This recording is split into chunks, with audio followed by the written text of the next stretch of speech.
then I think just since then, like, you know, when it's just like you're just not the same. I think once you've been diagnosed with a mental health problem, which in my case was anxiety and depression, I think it just, when you're given that label, sometimes you can obviously overcome things, and of course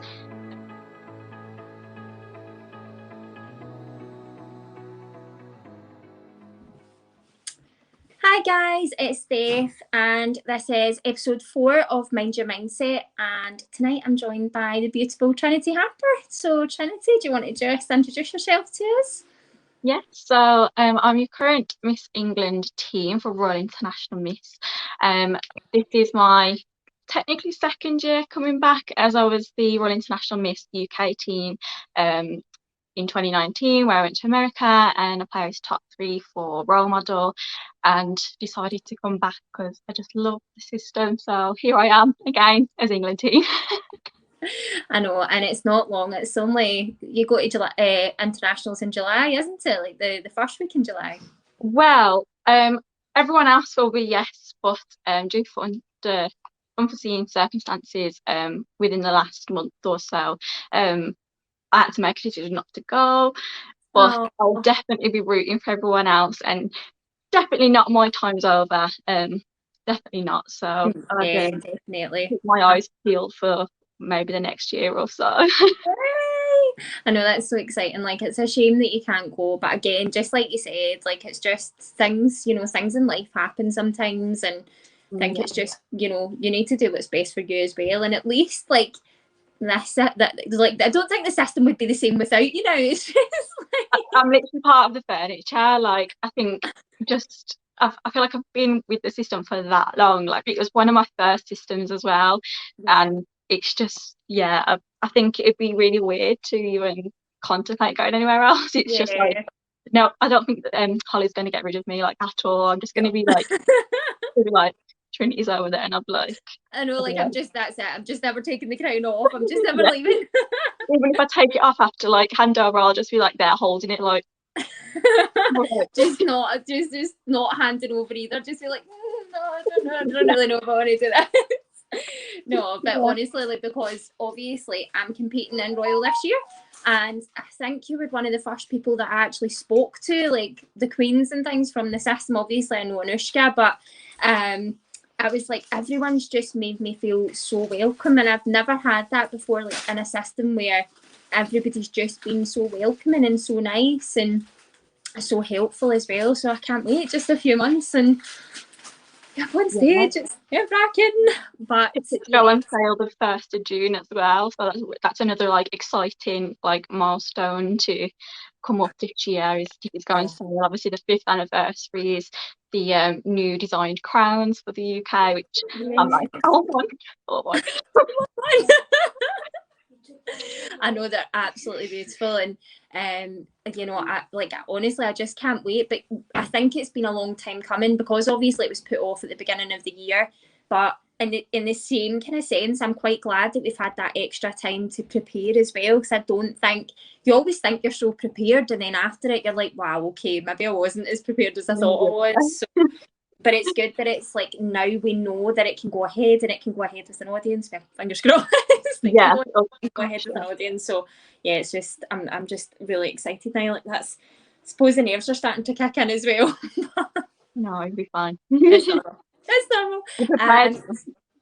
So yeah, so anyway, like, we had been chatting back and forward just about, obviously I know that you feel really strongly about mental health and things as well, and you know, that's why it's great to have you on as well, just to hear your personal experiences and your stories. So do you want to just tell us a bit, like, a background? Have you suffered mental health personally, or what's the kind of background with yourself and mental health?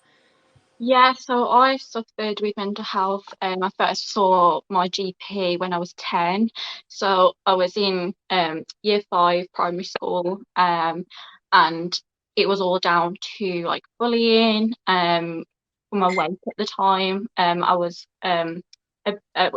obese by the NHS's standards, and compared to everyone else in my class, I was definitely different. So obviously like getting bullied for that, and then I think just since then, like, you know, when it's just like you're just not the same. I think once you've been diagnosed with a mental health problem, which in my case was anxiety and depression, I think it just, when you're given that label, sometimes you can obviously overcome things and of course be okay, but I think deep down, like, it's always there. I mean, for me personally, like, I can go through periods of time where I am like, I'm okay, and then other times like it'll creep up on you, but then it kind of overtakes sometimes, and it's just like a bit of a yo-yo. I think it's like it's having a really bad day and it's having a good day, and it's just, you know, bad month sometimes. Like, it's once you've been there, it's, I think it's around for life in a little way. Like, it's on. Yeah. I mean, and definitely, I think that, and especially you suffering that from such a young age as well. And I know I was certainly the same. Like, I experienced, in certainly primary school and into high school, I experienced bullying, and mine was the same. It was because of my weight, and it really does get to you. But I suppose, like, I never really thought about it until recently, that, you know, maybe part of my anxiety stemmed from all of that. But again, I wasn't never ever given a diagnosis until late into my teens as well. So, but how did you feel when, you know, when it first all started happening? You were still very young. I mean, 10's a really, really young age. And how did you feel at the time? Did you know what you were experiencing, or was it a case of the GP told you that you know, anxiety and depression, that's what was wrong? Yeah, I think I didn't know a label for it myself. Like, I didn't know. I just, like, it was a really horrible time for me. Like, when I was 10, I was pushing a size 16, you know, UK women's clothes. So I was roughly around 14 stone at 10. So it was quite a considerable amount, and with all the name calling and stuff. And I think even at 10, like, I self-harmed my arms, cut in them, and, you know, it wasn't a good time at all. And to me, like, it sounds really weird, but in my own head it was a release. Like, many people do say that, but I don't think I even understood what I was doing to myself. Like, it was very it was a way of coping at the time that I just found easier, I guess. And it was then one of the teachers at my primary school says, like, this isn't okay, we need to call in your parents. And then going to the GP, they said, like, yeah, this is by doing the assessment from them, that says, you know, you do have depression and slight anxiety issues. And then I had to kind of research, like, reading a booklet of what that meant and how I then can overcome that. Was going to see counsellors, and they come to the primary school to talk to me. And so, yeah, I didn't know, like I say, what it was until I had to then get further research for it and read, as a 10-year-old, what that meant for someone my age as well. Not just because I guess now, more recently, going to and from doctors, it's, you know about it, but they give you certain different booklets, I think, depending on, you know, what age and how it will how you would understand it. That's it. Yeah, certainly. Like, I mean, that's what I was saying, because I think, you know, my son's 10, and I think he knows a bit more about mental health, just with the fact that, you know, because I work so closely with mental health, I think it's important, and especially having gone through it myself, that they know a lot about it, so that they know the signs and things, even though they are still young. I think it's important. But just like you said, but that's heartbreaking for me to hear that you had to go through that and bullying and things. It's just, for me, it's just really, really hard to hear. I don't like hearing it from anyone. Like, you've got a son that age, you would dread to think, wouldn't you? I know, but especially that it took you to that point, and you were, you know, at such a low point as well. But I think that the good thing is that the school stepped in for you as well, because I think that a lot of issues, I feel, are around the school not having too much education, shall we say, on mental health, and knowing maybe triggers and signs for students as well. But the fact that you had the school intervene, I think, was, you know, that it shows that, you know, your school had the kind of wherewithal to go, you know, no, we need to call in our parents, and, you know, we need to kind of do something. But how did you feel that there was enough support for you? Because I know you were saying you had counselling and things. So at that time, like, and going forward, did you feel that you had enough support, like from the NHS and from the school and things? I think there was a waiting list. So obviously by seeing the GP, I then had to wait. I think it was a good 2 to 3 months, which is a quite a quick time, considering some people can wait a year and probably longer to receive help. But at the time, yeah, I think it was definitely the quickest I've been seen, like from them following, and I've had to see more since. I think that was definitely the most quickest, and the most support I did get given, for sure. That they were pretty on it, like you said. The school were very aware of mental health, the signs and everything. So in terms of the support then, yes, I think the support now, when you're more of an adult, like I'm 20 this year, so it's a tricky one, because sometimes you do get pushed right to the bottom of the list sometimes. Yeah, and I think that with especially with children and young adults' mental health, I think that there is more support, but not enough, in my opinion. There isn't enough, but there is more that I feel that there is in you know, for adults, because like you say, it seems to be that sometimes you get pushed to the bottom of the pile, or that it's like you're treated as a textbook answer sometimes. I think as well that it's not, GPs and things aren't basing them on an individual basis. So, you know, especially with myself, because I have anxiety and panic attack, it's like, you know, I was constantly getting, here's some tablets, just go and take them, and that'll cure you. And it wasn't, because part of my anxiety was I was frightened and scared to take medication. So I was then stopping to take medication for my other health issues, which wasn't healthy. And when I was telling them that, it didn't seem to resonate either. It was just kind of like, go and take, just take them, and you'll feel better. So I think that, just like you said, that sometimes you just get suppressed to the bottom of the pile, and it's actually I think having a voice to actually say. Some people are just too afraid to speak up and say, you know, I think that, you know, I've got a mental health issue. So I think that there needs to be a, you know, something to bridge the gap there, that, you know, someone can go and say, this is what I think I have, and this is how I feel, to then maybe say, yeah, I think you should go on to the GP, or things, or other services could be available. But yeah, I completely agree with you. Sometimes in adults that, you know, it is a lot more difficult. But when did you feel things starting to improve, in terms of your depression and anxiety, after it was all kind of diagnosed? I think by speaking to people, it helped. And I think from moving from primary school into secondary school, obviously anxiety was through the roof, and I then dealt with later issues. Like I said, I had that period of time where I was okay. I was just kind of getting along with things, and then obviously more bullying starting. I think then, because I was a teenager, I was more aware, and obviously then it wasn't just, I think, the primary school girls, it was then boys in high school started to come into teenage life, and went from then being obese to then completely underweight. So I don't know if there's ever been a point where I can fully say everything was like better. Now, yeah, I can openly, I think, speak about it as well now.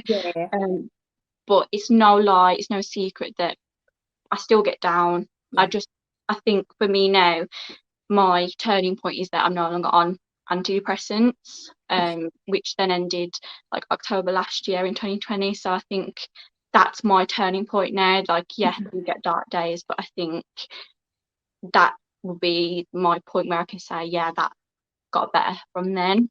Yeah, Yeah. and I just want to say that's amazing as well. Like, honestly, you have done so well to even come away from tablet is very, very hard, and especially when, just like you said, there hasn't really been a point where you felt, you know, I'm okay now, or, you know, that it's a thing of the past. It's kind of been that you've lived with it all the time, and that you have your okay days, your good days, and your bad days.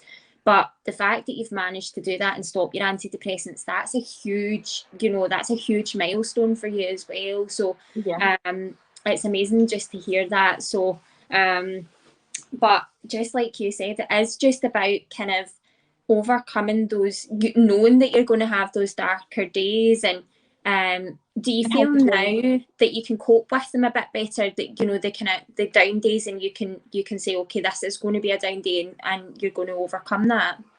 yeah, and I think just knowing how you personally, everyone's different, how you personally can deal with those down days. Like Yeah. for me, just sometimes just doing nothing and just, I know that's like sometimes it's the opposite for people that want to actually do something to take their mind off it, but I think it all depends on what that down day is because of. Like, you know yourself sometimes what you need, that the TLC that you need. Yeah. So sometimes it will be just doing absolutely nothing, and I've got a really supportive network. I've got my like mom, my dad, my fiance, you know, and I think just having that, when if they can see that you're having a down day, and it's a bit like, well, what do you need? And it's like, I need to do nothing, I need to go, maybe I need to go for a walk, like it, you know. I think just having that connection, um and having people around you that definitely help.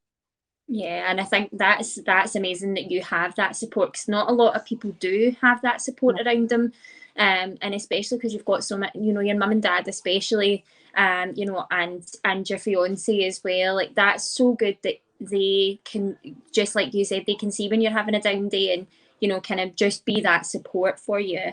And I know that just even being able to talk about it as well to someone, you know, really reduces, like, the, you know, the pain of that day, I suppose, if it's, you know, if it's going to be a bad day. But just like you were saying, if you need to just be alone or go for a walk, like, does that kind of help you? Like, what things help you more? Is it more just one day you can go for a walk, or do you just want to be alone? Or Yeah, like I think every day can be different, like yeah, depending on, you know, I suppose what's triggering it. I can sometimes just want to do nothing and just, you know, let the day just go and start fresh the next day. yeah, Or I think sometimes if I know that if it's a prolonged period of time, doing nothing isn't helpful. Um, if it's a day thing, I'm having a bad day, then yeah, I'm just gonna do my day. Like, you yeah, know, we'll start again tomorrow. But then I think if it's a prolonged period of time, and I know that sitting in bed isn't gonna solve my problems, you know, you yeah, are the one to sometimes change your problem, to fix it and find a solution. So I think maybe I should start with clearing my head. Maybe I should write my thoughts down, and finding what works best for you is definitely, you know, doctors can say, like you say, just take these tablets, get on with it. yeah, Or, you know, and I think, like you said, sometimes having that person to just kind of say everything that's on your head, even if it makes no sense at all, you yeah, know, just getting it out. And but some people, it said, don't have that, and I think that's when they then want to turn to professionals, that sometimes because of the increasing demand of um on the services, it's then yeah. it's sometimes it's no winning, and it's not, you know. Yeah, and I think just like you said, that it has been, and especially as of late, there's been such an increase in demand. And I mean, mental health is one of the most underfunded services, you know, worldwide, not just in the UK. And, you know, it's one of the biggest problems worldwide, as well. But I don't think that there's enough, I definitely don't think there's enough focus or enough support. But again, it's just about, and I think it's about getting to, you know, that place of being able to say, right, let's treat this as an individual case. Let's not just hear the word anxiety, hear the word depression, and say, right, okay, one solution fits all, because that's just not the case. Like you You said, can't generalize it yeah, sometimes. and everyone copes with it differently as well. And it's about having that, you know, kind of be having that coping mechanism, because not a lot of people do, and a lot of people are like help. Like they go to the GP or they go and see a professional and they're saying, help me, I don't know how to deal with this, I don't know how to cope with it. And they're not, you know, as lucky as like myself and you, that we have a support network of people who understand us, and you know, and we can cope, I suppose, as well, you know, because we've learned it over such a prolonged period of time. So but obviously going back from then until now, I mean, you've done so much. I mean, I've only followed your journey for a short time and I'm like, wow, she is killing it. Like Thank you. no, honestly, like you just sometimes, and even I see your dark days as well, and it just inspires me because I'm like, you just pick yourself up and you're always just so positive and smiley. Every time I've seen you, so positive and smiley. But how have the last few years been for you, especially being in Royal and things? Do you think that's helped you as well, and just being within pageantry as a whole, I suppose? Yeah, definitely. Like since leaving high school, I don't think I've spoken to anybody from school life, like at all. And I think it was, I think my I was doing like fashion shows and things to begin with, and then my mum was like, "Oh, we should try this, just a charity one to begin with." And then I just loved it. I think it just gave me that empowerment and that confidence, like especially with being around girls that are so encouraging. Everyone's just so lovely. Like even my first pageant, everyone was just like, "Do you need anything?" Like, and just having those girlfriends, because I've never really had that clique or anything at school, so it was just a complete switch around, and I was like, it's a family, especially Royal, like it's such a family, and I know that I can go, like you say, to anyone, like finalists and other queens, and it's just amazing. So I think pageantry has definitely helped, and obviously by promoting then my platform of mental health, and like you say, you always say, oh, I'm so smiley, but I think I'm trying, and you see my dark days, I think it's because I want to be relatable to people. Like I want people to just be like, she's just like me, like I know that she'll understand and be there to listen, and there are bad days and there are good days. And that's like that's the most amazing thing. And I was saying that to you as well when we were having a conversation before this, and I was saying it's about being able to relate, and you do share, like you shared your down days and say, you know, this is what it is, and that takes a lot of courage sometimes to actually say, you know, this is what's going on in my life and this is what's happening, and that takes strength in itself to be able to do that, and to be able to do that so that somebody else knows that they're not alone in how they're feeling as well. And especially, you know, with mental health being your platform, and you know, you feeling so strongly about it as well. And but I think, again, going back to, it's your platform, but it's your platform for a reason, because you have that personal connection with it and you have the personal experience. So definitely, like honestly, I just want to say personally, I think you're absolutely amazing, and I think that especially hearing, you know, I didn't know your backstory, and hearing, you know, all of that tonight is just made me admire you even more. So no, honestly, so you're doing incredible things, and yeah, it's an absolute pleasure to know you as well, and it's not been long, but but yeah, so going back, I just want to kind of go back, and I always really ask this: if you could go back now and kind of go back and give 10-year-old you like one piece of advice, what would it be? I think I've done one of these on my Instagram as well, and I think it's just, if I could like if I had my 10-year-old self in front of me, I'd probably have to give her a hug and just be like, in 10 years time, all these problems, like all these people that are really putting you down, in 10 years time, they're not going to be there. You won't speak to them. You will achieve great things. You're going to go to America. That sounds crazy, I know, but you will, and you will absolutely smash it. You're going to make friends from all over the world, and just keep your chin up. Like, there are honestly going to be good days and bad days, but you're going to have that amazing support network around you, and you're going to get through it. So and just give her a hug, because I know she'll probably be like, really, because I'm going to cry now, but you know, it's gonna be one of those. Like, I'm gonna cry now for you. No, like, honestly, it's amazing, but it's just inspiring to hear your story as well. Like, it honestly is, because you wouldn't, and this is the thing as well about mental health, you wouldn't be able to tell, you know, if you came across, you wouldn't be able to tell that you've gone through all these struggles. And I think that it's so important for, you know, stories like yours to be heard, so that, you know, if there's another 10-year-old child out there that's struggling the exact same as you were, to say, listen, this is where I was when I was 10 years old, and this is where I am now. You're going to have your good and your bad days, but, you know, you can get through this. And I think that that's what it's all about, just so that others don't feel alone in their struggles as well. But especially with, like I said, with your story, like, that's incredible, to, you know, where you were and to where you are now. And it's not even as if you're saying, you know, that's a thing of the past. You're saying, listen, like, I still go through this, you know, this isn't just a distant memory for me.